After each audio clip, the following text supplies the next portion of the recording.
Hello. Today I'm reviewing the Parker Urban Fountain Pen. I found it in a display case in a small bookstore in Taiwan, so for me it came without a box, although yours may have the box. The price was 2,200 Taiwan dollars, which is about 73 US dollars.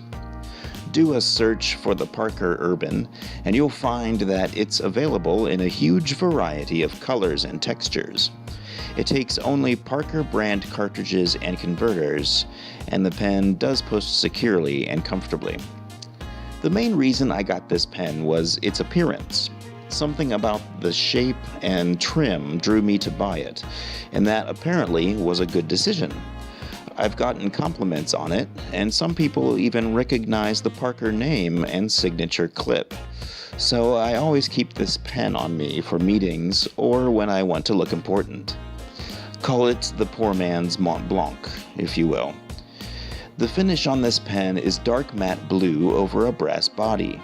I can tell that by the chip in the paint under the clip, revealing the brass underneath. I have had an issue with other pens with matte finishes, and I believe that this pen's particular finish will be compromised without proper care, so I always store it next to a plastic pen to prevent any scratches. I've had this pen about a year so far, and so far so good. The pen, being brass, has a moderate weight to it. Posting doesn't make it too back heavy because it posts deeply and the pen isn't particularly long to begin with.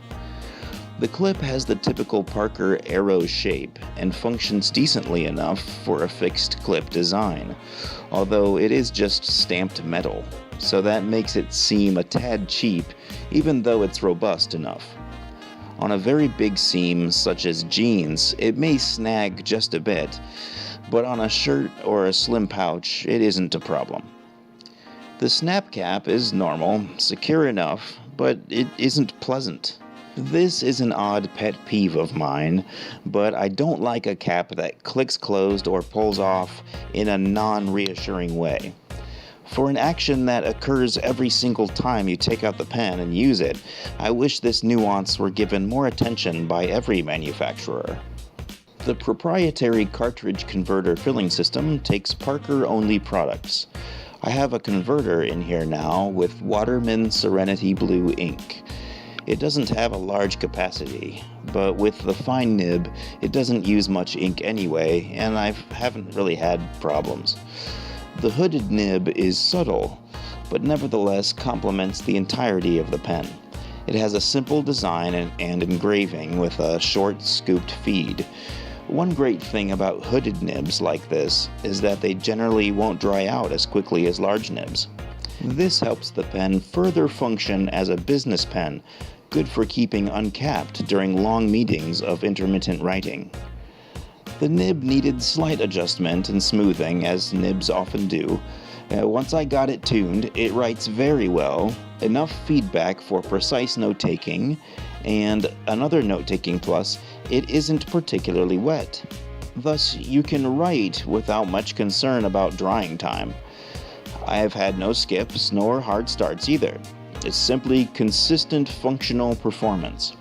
A mild amount of flex can be obtained, jumping about one nib size when doing so, but it's not a nib I'd want to flex much anyway. It's just not built for that, it seems. Now, an overall impression. Notable pros include business styling and appeal, and consistent note-taking ability. Notable cons include the mildly unsettling snapping of the cap, a relatively small ink capacity, and a fragile finish. Is it worth it? Yes. I haven't purchased a high-end business pen such as an St. Dupont or Mont Blanc, so this certainly does a good job of filling that void with a recognizable brand name, professional and conservative design, while also catching the eye. I hope the finish holds up and doesn't chip. It writes very well for its intended purpose, and I certainly recommend the Parker Urban as a pen for a professional statement that you should always have on hand. Thank you very much, and enjoy.